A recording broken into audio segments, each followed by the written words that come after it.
Bismillahirrahmanirrahim. Assalamualaikum warahmatullahi wabarakatuh. Asyhadu alla ilaha illallah, asyhadu anna Muhammad Rasulullah. Allahumma sholli ala sayyidina Muhammad wa ala ali sayyidina Muhammad kama sholaita ala sayyidina Ibrahim wa ala ali sayyidina Ibrahim fil alamina innaka Hamidum Majid. Seperti biasanya aku mengajak kalian, ayo kita doakan saudara-saudara kita yang telah mengambil bagian mendukung channel dakwah ini. Semoga dukungannya itu tercatat menjadi catatan langit amal soleh bagi mereka dan keluarganya. Amin amin ya robbal alamin. Ini suasana alam lagi hujan ya. Hujannya ini deras banget. Semoga tidak jadi bencana. Dan kalau nanti masuk ke suara itu mohon dimaklumi karena alam ya. Begitu juga kalau ada suara petir ya mohon dimaklumi juga ya.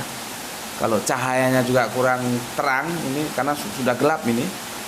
Dan ini studio memang masih seperti yang dulu, artinya studio yang memang belum bisa dikatakan studio ya.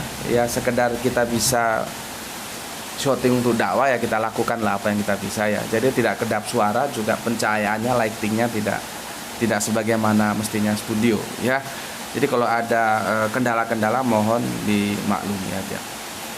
Berikutnya seperti yang kemarin sebetulnya aku akan melanjutkan seri keempat sebagai penutup ya, membicarakan kemunculan Islam ya dalam kesederhanaan revisionis, sebuah tanggapan ya yang mengerucut pada kitab suci. Kalau dalam agama sudah kita bahas dalam 3 seri.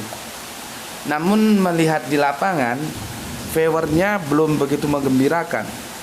Ya, alhamdulillah untuk yang seri pertama itu sudah meraup 1000 viewer. Untuk seri kedua satu hari baru 814 viewer.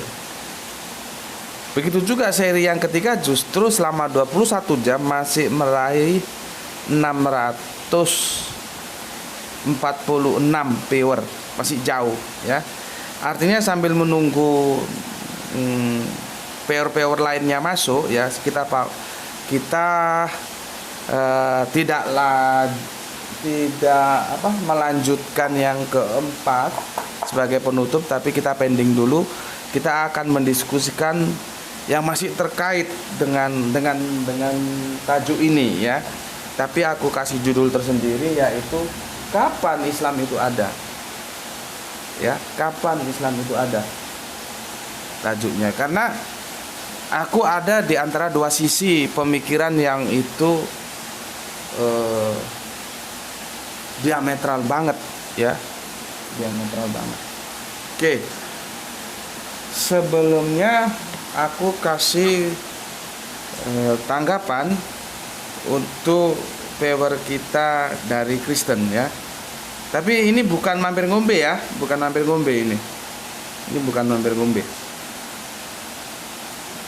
Begini komentarnya, wah saya terinspirasi menulis satu artikel di jurnal ilmiah berjudul Islam Akal, Muslim Rasionalis. Jangan Islam rasional karena opung kita dari Pematang Siantar tebing sana.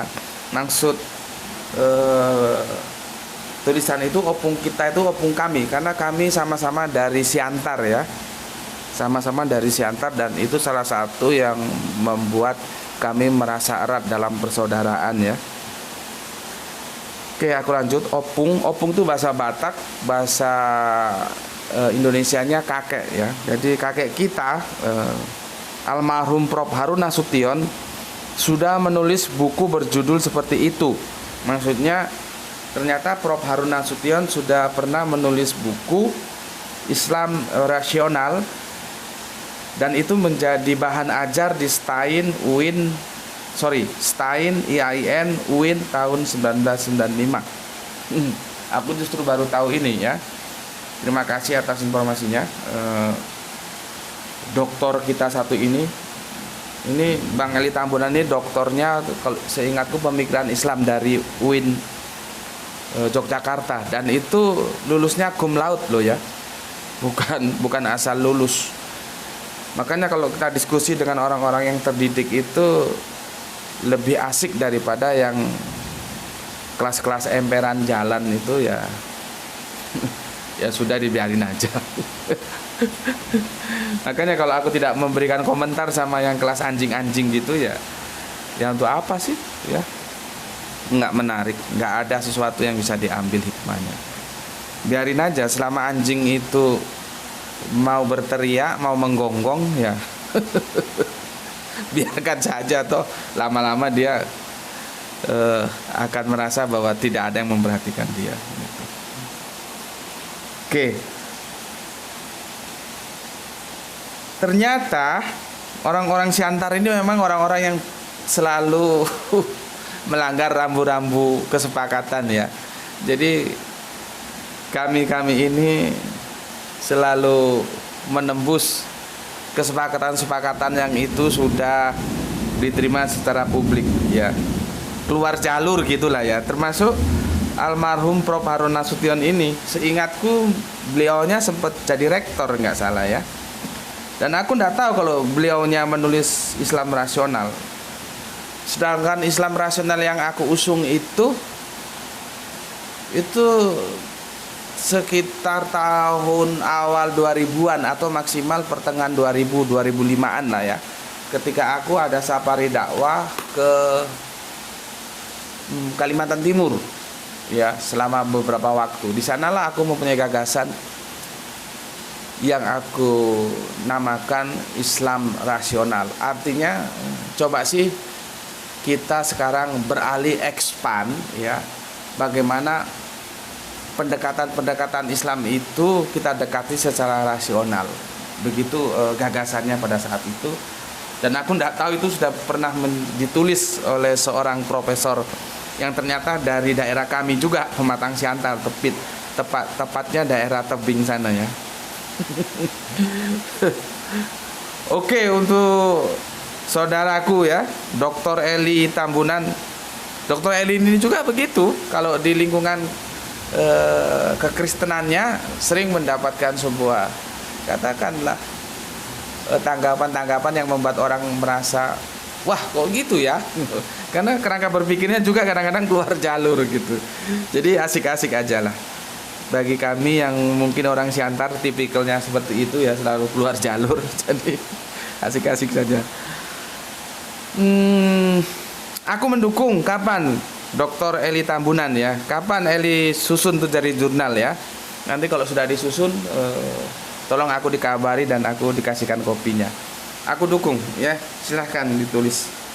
Jadi supaya budaya literasi kita itu bisa menjadi naik ya. Oke. Berikutnya komentar Dr. Eli Tambunan ini begini. Setelah menit ke-38 detik yang ke-20 hingga selanjutnya, akhirnya saya nangkap titik beda amatannya. Bang itu panggilan di daerah kami tuh gitu ya, Bang gitu. Panggilan untuk yang lebih tua gitu ya. Bang Gus Koco membaca Islamnya karena atau berdasar pada apa yang tertulis dalam Quran, yakni dari 6 surah itu yang kemarin sudah aku sampaikan ya. Sementara Quran itu dari depak, maksudnya disatukan, distandarkan seluruh dunia baru tahun 1924. Tentu benar saja dalam artian teks suci menyebutkan demikian. Berikutnya, nah, Mas Mun'im membacanya lewat data sejarahnya. Sejumlah kata yang sekarang itu akhirnya kita pahami Islam dari din, agama, itu barulah diredaksikan dalam pemahaman kata Islam seperti sekarang ini jauh setelah Nabi Muhammad tiada gitu. Oke, aku kasih tanggapan begini. Tanggapannya ini Ya tidak salah-salah amat sih, tapi belum tentu juga benar, karena kan belum tuntas tanggapanku tentang kitab suci ini. Kan aku belum memberikan tanggapan dari sudut pandang kitab suci. Aku masih memberi tanggapan dalam bidang agamanya ini. Yang ini seharusnya sekarang kita bahas, cuman karena seperti alasan tadi aku sampaikan, akhirnya tertunda, insya Allah besok. Ya, artinya kan aku belum tentu menerima argumentasi yang disampaikan oleh Mas Munin, ya, bahwa Al-Quran itu terkodifikasi atau terkanonisasi pada tahun 1924. Kan aku belum tentu menerima itu. Dan sebetulnya argumentasinya itu akan aku sampaikan di seri yang keempat sebagai penutup, apakah aku menerima dan menolak. Gitu loh. Ya. Tentunya aku punya sanggahan sebagaimana aku menyanggah dalam perspektif agama. Gitu Eli, ya. Jadi aku belum menyanggah. Kan aku belum tentu menerima juga belum tentu menolak. Nanti tunggu di seri yang keempat, ya. Tentang komentarmu bahwa aku menggunakan kerangka berpikir mengambil 6 surah dari Al-Quran, ya, dan Al-Quran itu baru katakanlah distandarkan atau terkanon 1924, ya kan, ya aku belum tentu menerima dan belum tentu menolak pernyataan dari Munin Sirin itu, gitu ya. Kalau dikatakan tentu benar saja dalam artian teks suci menyebutnya demikian. Kan aku bisa tanya, apakah sebelum 1924 teks sucinya tidak menyatakan demikian? Sejauh apa Mumin Siri bisa menghadirkan data valid itu? Ya. Jadi dialognya sebetulnya masih panjang, ya. Enggak seperti ini. Ya, karena belum tentu aku menerima dan belum tentu aku menolak. Tunggu nanti di seri keempat. Oke. Mas Munin membacanya lewat data sejarah. Iya, aku kan sudah bilang kemarin, sejarah itu berulang kali aku bilang. Itu dia tidak absolut, dia relatif. Sejarah itu tergantung oleh siapa dan untuk apa dia ditulis. Dan sejarah itu selalu ditulis oleh pemenang. Tidak pernah yang kalah itu menulis sejarah. G30 SPK itu ditulis oleh kita karena kita sebagai pemenang, maka ceritanya seperti itu. Kalau yang PKI dulu jadi pemenang, ya ceritanya lain lagi. Ya, itu sejarah memang begitu. Makanya aku menanyakan, kan aku kemarin sekilas memberikan shock terapi, ya. Sejarah dikritik sejarah. Sejauh apa sejarah yang dipegang oleh Muin Siri itu dia yakin bahwa itu benar, sejauh apa? Seperti yang dia tanyakan, sejauh apa Anda yakin bahwa sejarah yang ditulis oleh Ibnu Ishaq itu benar? Boleh dong aku bertanya, sejauh apa sejarah yang dia pegang bahwa yang ditulis Ibnu Ishaq itu salah, itu benar sejarahnya sejauh apa? Kan boleh dong aku bertanya. Makanya kan makanya kalau powernya itu sangat lambat, aku bisa memaklumi karena ini untuk mereka yang memang sudah terbiasa berpikir secara akademik, ya, mengutamakan bagaimana kita memberdayakan analisa-analisa yang itu terkait dengan logik, ya, dengan logika berpikir. Seperti yang aku bilang kemarin, itu bukan bedah buku, itu adalah presentasi buku. Sayangnya pesertanya walaupun mahasiswa UIN, tapi kan masih goblok-goblok juga. Tidak bisa memberikan sebuah analisa yang kritis terhadap Muin Siri. Jadinya yang jomplang. Gitu loh. Dan aku ulangi sekali lagi, aku bukan dalam kerangka membela Ibnu Ishaq, bukan. Aku hanya dalam kerangka mendudukkan sejarah itu relatif. Itu loh. Kepentinganku hanya mendudukkan sejarah itu relatif. Kitab suci itu absolut. Apakah yang relatif itu akan mengkritik yang absolut? Itu loh. Ya, nanti banyak tentang kitab apa yang dikatakan Muin Sirin terkait kitab suci, sejarah-sejarah yang yang katanya ditambah 2000 alif itu ya, ada di mana dinasti Marwan sedang berkuasa, itu nantilah kita bicarakan di seri yang keempat ya. Ini enggak sesederhana yang didengar, yang dilihat, tidak. Kalau ini kita gali secara keseluruhan ya.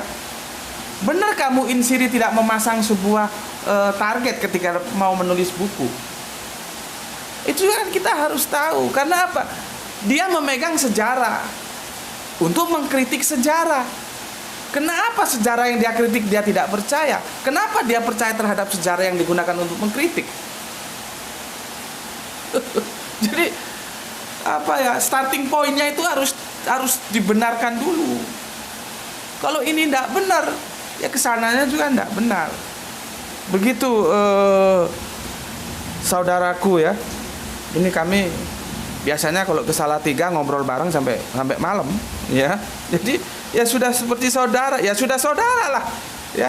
Jadi biasa kami ngobrol bareng. Waktu itu yang terakhir kami ngobrol bareng tentang Hagia Sophia ya. Dan kamu bisa lihat apa komentarnya Dr. Eli Tambunan tentang Hagia Sophia ya. Bisa kamu lihat di video yang sudah kita unggah. Kamu carilah, kamu yang paling pinter. Aku sendiri nyari videoku sendiri karena sudah 600-an video, jadi nggak ngerti ya, karena bukan generasi milenial. Biasanya generasi milenial itu paling pinter cari yang begituan. Ya, jadi begitu Eli ya. Terima kasih sudah memberikan tanggapan ya. Terima kasih ya. Dan nanti akan aku lanjutkan di komentar dari teman kita yang Islam tentang din ya, din dan agama itu ya.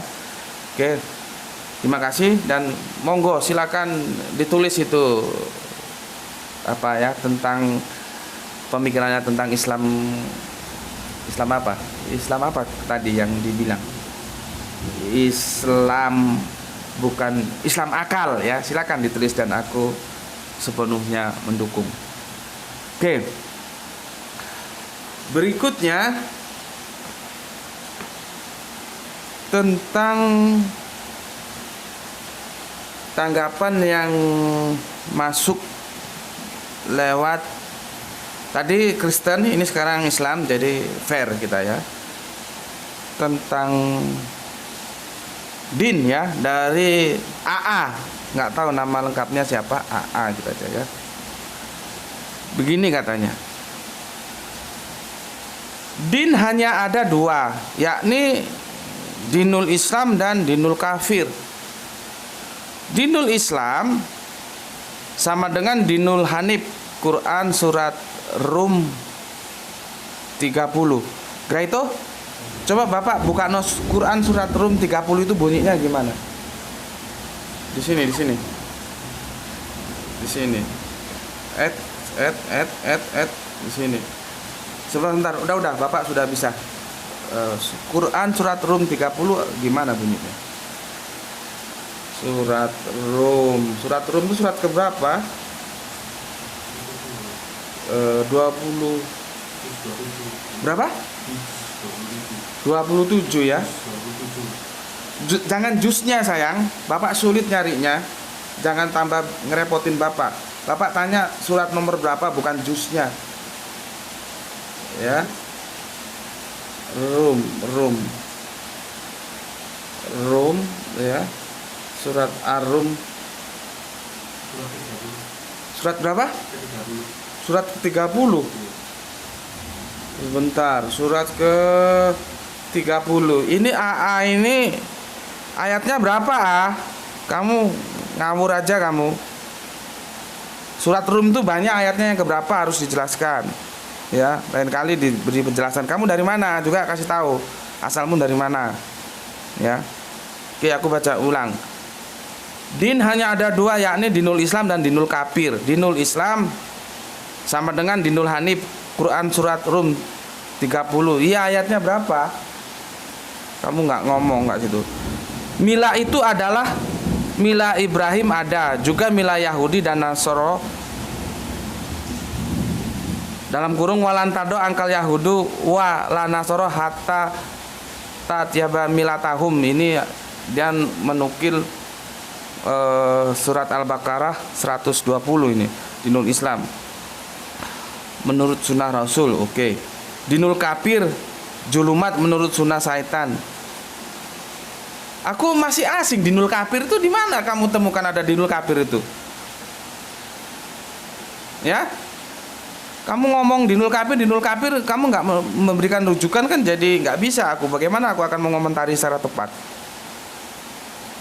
Kamu ngomong dinul Islam juga, kamu yang ajukan Quran surat Rum ayat berapa? Gitu, ya. Julumat menurut sunat sayatin dan julumat menurut sunnah sayatin. Quran surat Al-Baqarah 257 menjelaskan, ayat 256 masing-masing beda walinya. Lain, kamu itu goblok juga sih. Ya. Yang aku mau itu begini loh, dinul itu apa? Terus milah itu apa? Kan aku sudah bilang kemarin. Apa sih dinul itu? Apa sih milah itu? Kasih terminologinya yang jelas, cari ayatnya apa. Bantu aku, karena aku belum menemukan. Bukan seperti ini. Kamu ngutip ayat juga salah-salah. Surat Al-Baqarah 257 ada apa? Ada apa memang di sana? Aku baca ini. Allah pelindung orang-orang yang beriman. Dia mengeluarkan mereka dari kegelapan kepada cahaya. Dan orang-orang yang kafir, pelindung-pelindungnya ialah syaitan yang mengeluarkan mereka dari cahaya kepada kegelapan. Kafir, mereka itu adalah penghuni neraka. Mereka kekal di dalamnya. Apa di sini berbicara tentang apa itu milah, apa itu din? Kamu itu orang ngomong tempe kamu jawab tahu, itu apa? Jadi repot. Makanya diperhatikan kalau nonton video itu. Jangan asal ngoceh aja, jadinya nggak karu-karuan. Kamu perhatikan. Aku minta itu, tolong aku bantu. Milah itu apa milah? Din itu apa din gitu. Karena kalau kita berdasarkan teks, aku bisa ngomong bahwa Nabi Ibrahim itu tidak punya din. Dia punya milah. Gitu loh. Terus apa sih milah itu? Apa din? Itu kamu jelaskan kok. Komentarnya seperti ini. Gimana kamu itu?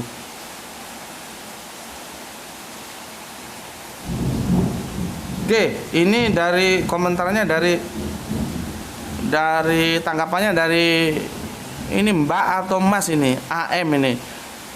Nah, ini yang jadi Mas. Nah, ini yang masih jadi pertanyaan yang mengganjal buat saya. Dan orang-orang Yahudi dan Nasrani tidak akan rela kepadamu sebelum engkau mengikuti agama mereka. Ini sulit ini karena dia langsung terjemahan, ya. Katakanlah sesungguhnya petunjuk Allah itu petunjuk yang sebenarnya, dan jika engkau mengikuti keinginan mereka setelah ilmu kebenaran, ya, sampai kepadamu tidak akan ada bagimu pelindung dan penolong dari Allah.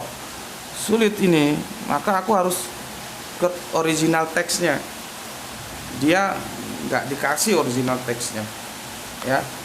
Lihat agama di situ, ya. Itu dari apa? Di surat Al-Baqarah 120 itu dari milatahum, agama mereka, milah mereka. Gitu loh. Apa milah itu? Coba. Apa milah itu?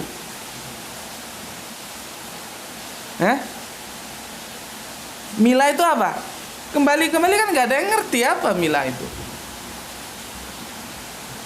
Tambah ini jelasan si AA ini menurutku justru salah. Dia begini.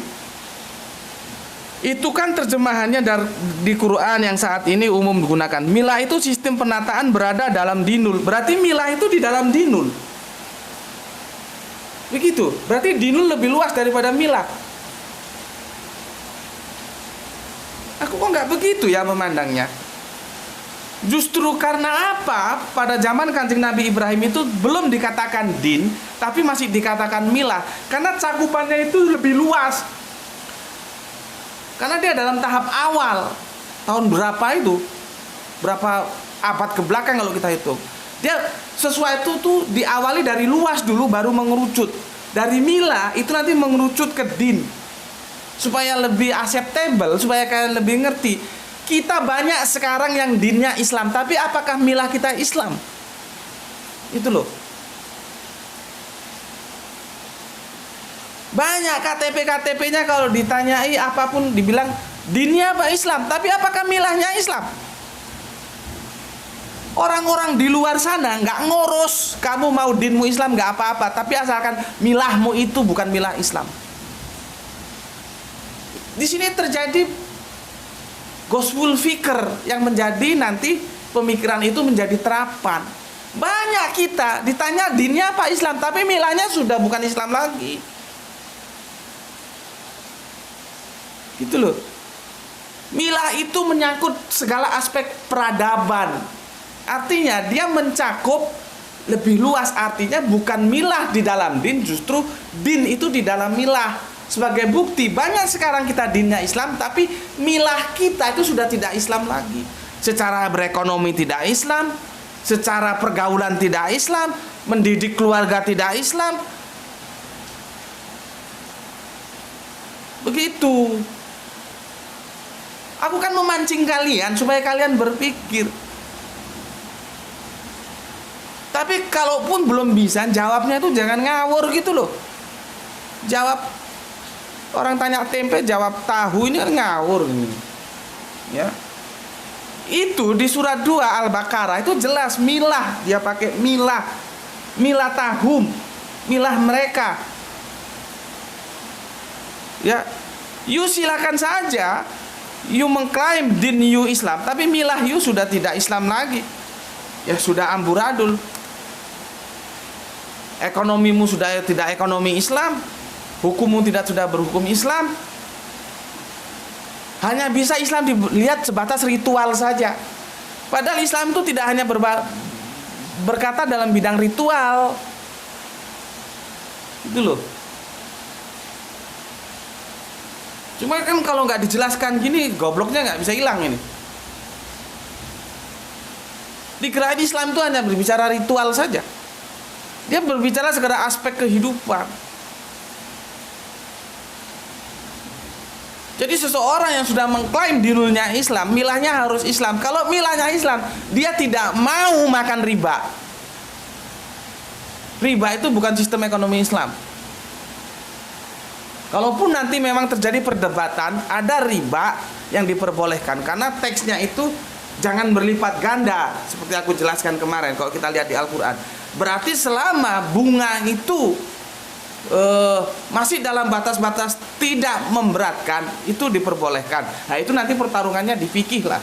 Silahkan para fuqaha itu menyelesaikan masalah riba. Tapi secara umum orang Islam itu tidak mau riba. Milah Islam itu begitu. Tetapi kita kan banyak yang terjerat riba. Gitu loh. Ya, ini aku ambil contoh saja untuk memudahkan kamu bisa membedakan apa itu milah, apa itu din. Sekarang ini gospel pikir yang ada, orang tetap din tapi milahnya sudah amburadul. Gitu loh. Ya. Sekarang kalau ayat 257 ini kita kupas tuntas tanpa basa-basi, ini sebetulnya mengandung pertanyaan loh. Mengandung pertanyaan. Ya. Coba kalimatnya begini. Allah pelindung orang-orang yang beriman. Dia mengeluarkan mereka dari kegelapan kepada cahaya iman. Oh berarti orang beriman itu startnya di gelap-gelapan, begitu. Sebaliknya, dan orang-orang yang kafir pelindungnya ialah syaitan yang mengeluarkan mereka dari cahaya, dari terang-terangan, begitu. Berarti iman kafir itu startnya nggak sama, begitu. Si Islam ini, si iman ini dari gelap ke terang, startnya di gelap. Si kafir ini dari terang ke gelap. Masalahnya aku mau tanya, si kafir ini dapat terang dari mana?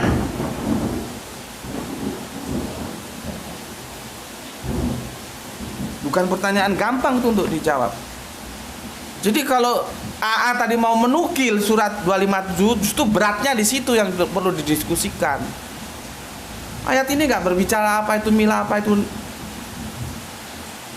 din, dibawa ke situ. Ya. Udah berapa lama, Le? Oke.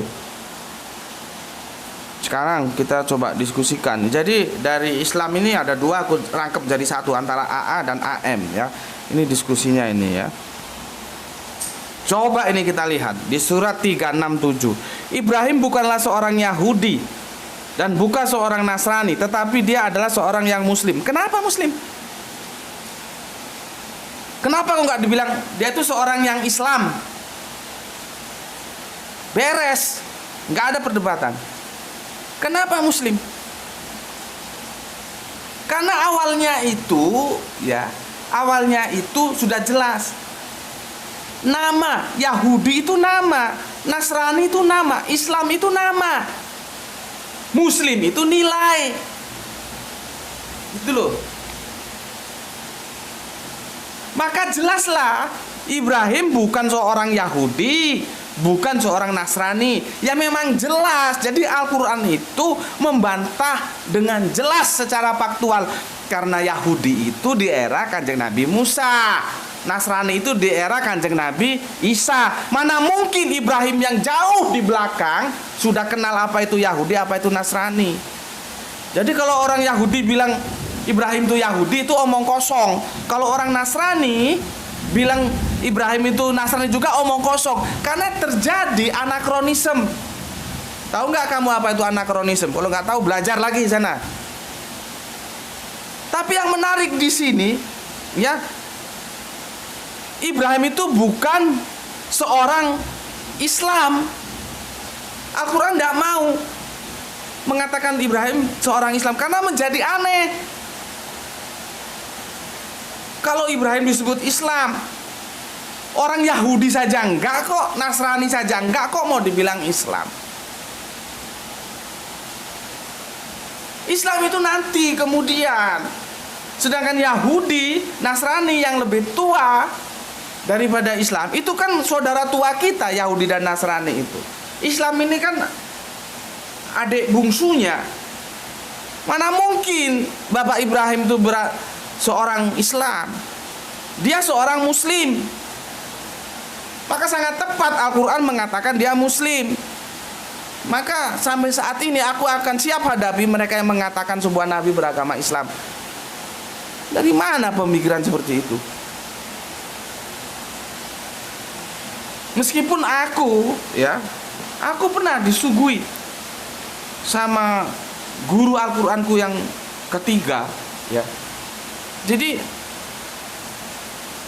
dua guru Al-Quranku almarhum sudah, ya. Semoga Allah merahmatinya, Gus Husnul Hadi,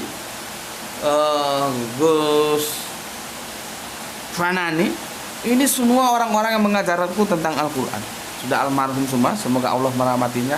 Aku berbeda dengan dua guruku ini, dan kami tapi bisa saling mengerti.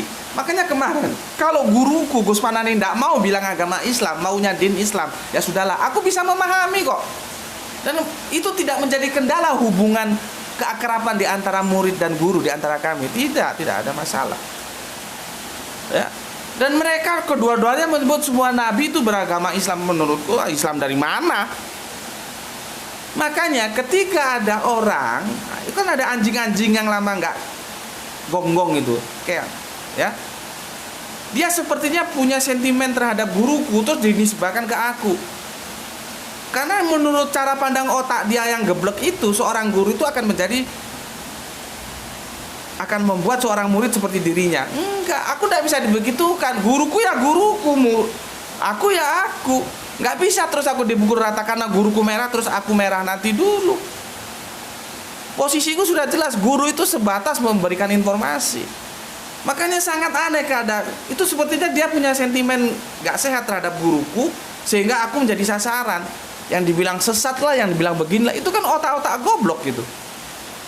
Memangnya dia kira karena guruku A terus aku A.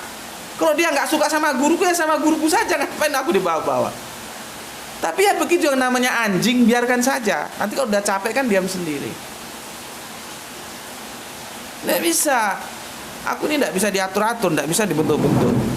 Begitu juga aku mengatakan kalian harus jadi diri kalian. Di sini hanya aku sebatas memberikan informasi. Aku nggak ingin kalian menjadi Gus Beti. Jangan. Kita dilahirkan bebas merdeka menjadi diri kita masing-masing, kok. Ya. Supaya clear semuanya. Oke. Kemudian satu waktu ketika aku mendiskusikan dengan guruku yang ketiga, guru Al-Qur'anku, semoga Allah merahmatinya ya, semoga sakitnya segera diganti dengan sebuah kesembuhan ya, sehingga bisa mengajar lagi. Aku disuguhi surat 2278. Surat 2278. Begini. Karena guruku yang ketiga ini juga sepemahaman dengan guruku yang ke-1, kedua. Tapi akhirnya dia sepertinya mulai berubah setelah aku ajak diskusi. Ya. Begini, ya. Ini kamu lihat. Quran surat Al-Hajj. Ya, 2278. Oke, mumpung aku masih ingat, terima kasih untuk siapa ini yang telah mengingatkan aku dari Makassar. Mungkin aku salah ketik, salah apa ya. Sebentar. Untuk Mas, sebentar, ini Mas apa ini ya, dari Makassar ingatku. Aku salah ketik atau salah apa gitu, sudah diberikan. Dari Mas DSD. Mohon maaf Tuan Guru, Al-Baqarah 2.2208 Silmi Islam dan bla bla bla berikutnya selanjutnya ya. Terima kasih atas ini ada petir ya. Terima kasih atas masukannya, atas kritiknya ya, atas koreksinya. Terima kasih sudah diberikan koreksi ya untuk saudara kita DSD yang ada di Makassar. Oke, selanjutnya kita ke AA ini ya. Oke.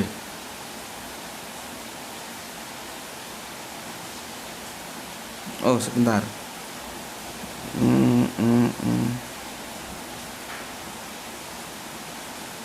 Nah, ini di surat ini ya. Quran surat Al-Hajj 2278. Apa katanya? Begini. Berjihadlah kamu pada jalan Allah dengan jihad yang sebenar-benarnya. Dia telah memilih kamu dan dia sekali-sekali tidak menjadikan untuk kamu dalam agama suatu kesempitan. Ini yang penting. Ikutilah agama orang tuamu, Ibrahim. Ini Kristen-Kristen yang nggak ngerti biasanya agak rancu mereka. Agama orang tuamu Ibrahim. Oh, itu jaraknya berapa generasi itu kok disebut orang tua gitu ya. Seperti Ukta Harun tuh, dia bilang berapa jaraknya itu. Ya memang repot untuk menjelaskan itu. Tapi itu sudah aku jelaskan, tinggal lihat videonya lah ya. Makanya kita juga mengatakan bahwa Ibrahim itu orang tua kita, disebut orang tuamu ya. Dia Allah telah menamai kamu sekalian orang-orang muslim dari dahulu. Lihat, aku disuguhi ayat ini bahwa Dia Allah telah menamai kamu sekalian orang-orang muslim dari dahulu, disebut orang-orang muslim. Aku bilang, iya Gus, orang-orang muslim kan, bukan orang-orang Islam. Terdiam sudah. Karena apa? Alhamdulillah Allah beri aku petunjuk. Kita tidak bisa serta-merta muslim itu terus Islam itu agamanya, muslim orangnya, tidak bisa begitu. Itu bisa kita perlakukan ketika setelah kenabian Kanjeng Nabi Muhammad. Karena Yahudi dan Nasrani telah terabrogasi oleh Islam. Otomatis Islam itu muslim, muslim itu Islam. Tetapi kalau kita baca dalam rentetan sejarah yang panjang, semua nabi itu Islam, tapi tidak semuanya. Semua nabi itu muslim, tapi tidak semuanya Islam. Muslim itu nilai, bukan nama agama. Yang kita rame di sini nama agama ini loh, bukan nilai. Islam itu nama agama, bukan nilai. Ya, Oke.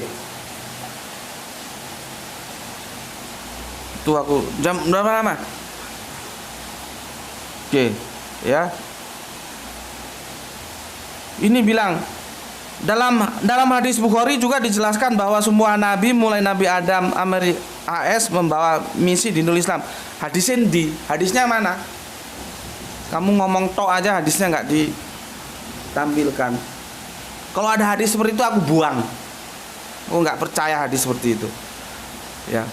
Karena dia akan bertentangan dengan surat Al-Maidah ayat 3. Nanti yang aku jelaskan.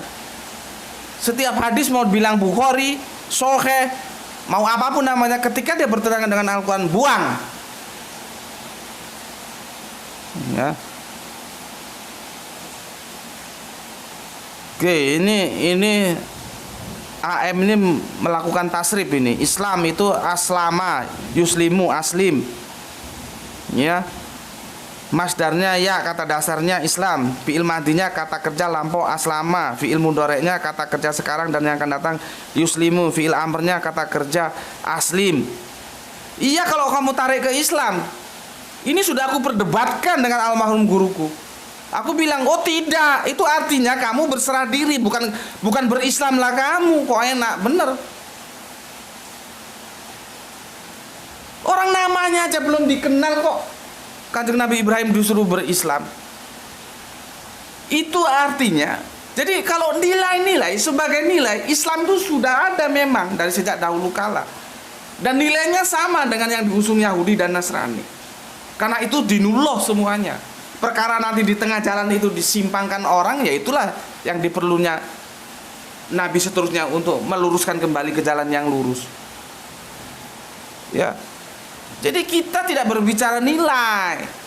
Di sini ini ya, ketika Allah berkata kepada Ibrahim, aslim, itu sudah benar, itu berserah dirilah. Bukan aslim, berislamlah. Kok enak diterjemahkan berislamlah? Karena kata muslim itu bisa ditarik menjadi salama, bisa menjadi Islam. Tidak harus muslim otomatis Islam. Makanya Allah memberikan aku pengetahuan bahwa muslim itu tidak serta-merta Islam, itu subhanallah. Kalau tidak, aku secara argumentasi kalah. Meskipun aku masih bisa mendebat. Kenapa Al-Quran tidak pernah mengatakan dengan Nabi Ibrahim itu Islam? Kok harus pakai nilai muslim saja?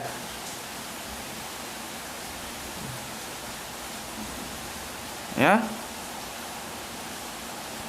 Oke.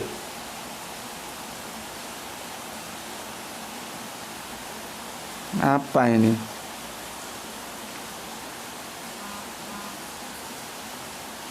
Ya. Sebentar.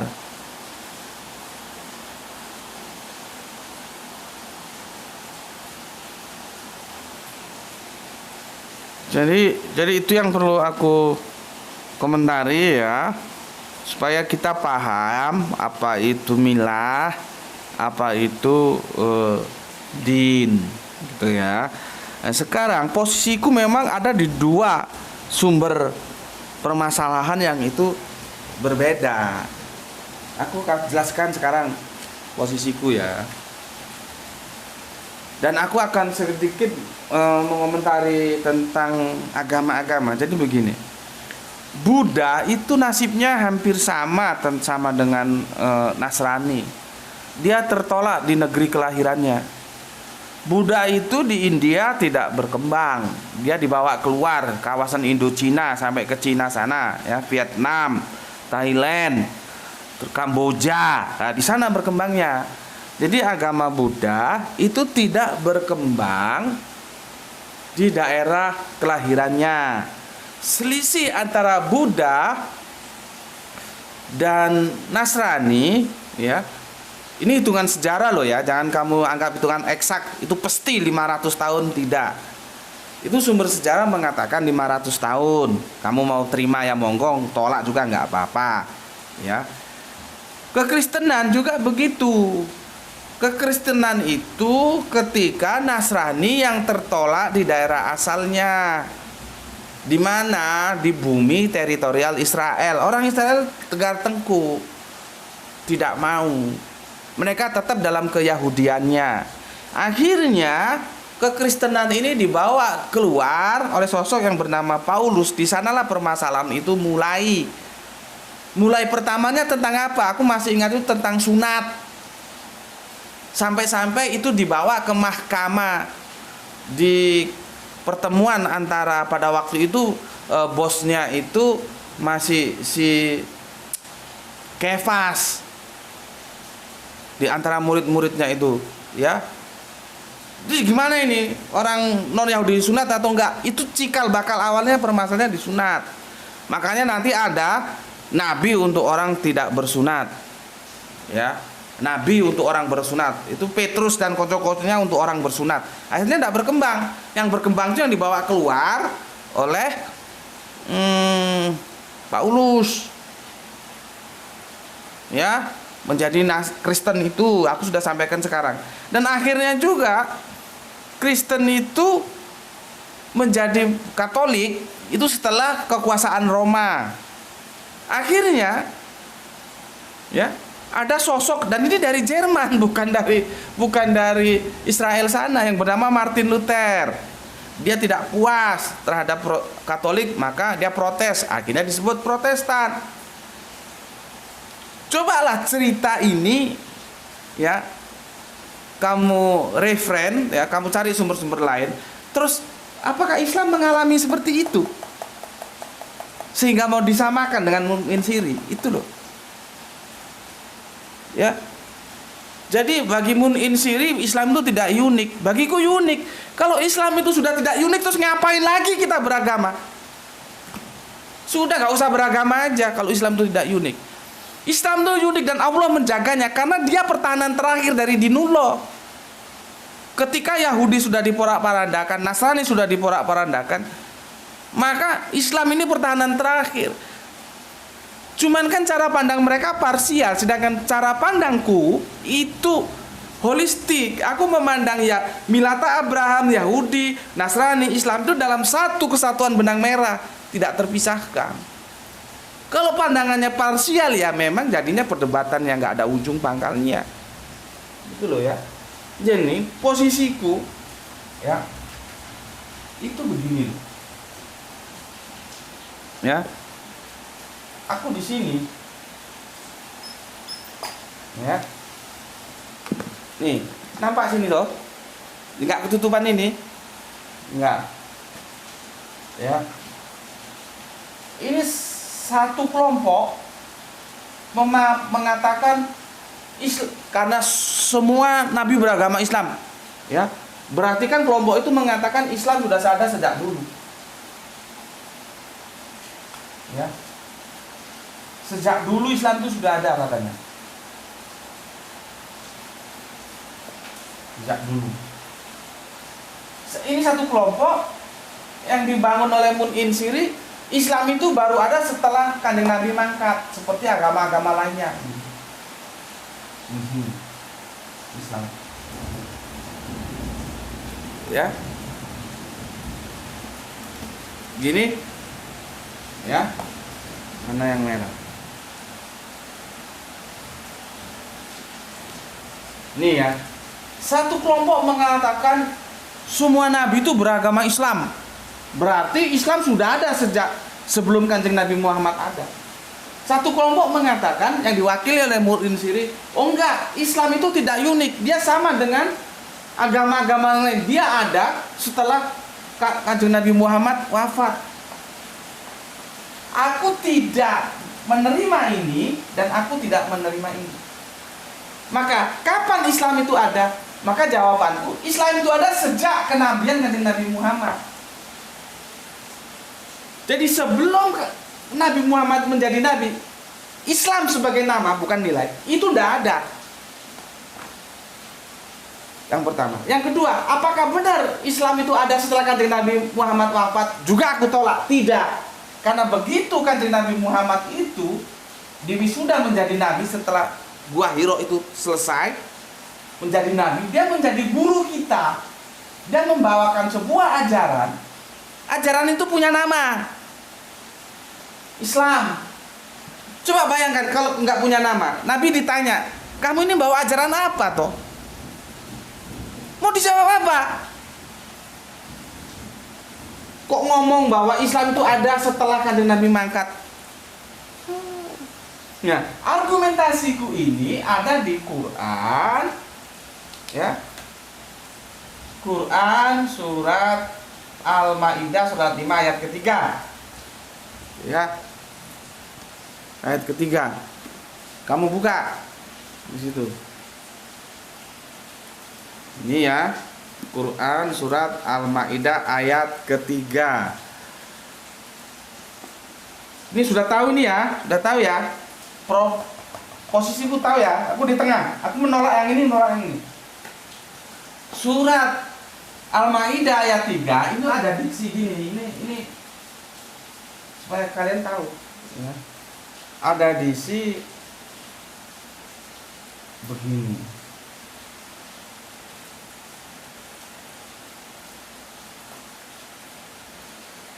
Ini loh. Nih, ya. Nih. Ya. Al-yauma. Kamu tahu nggak artinya al-yauma ini? Ya. Kamu tahu nggak? Kalau nggak tahu ya aku ngoceh sampai capek juga. Ya kamu tetap aja goblok. Nih. Ini yang aku bilang proklamasi Islam tuh di sini.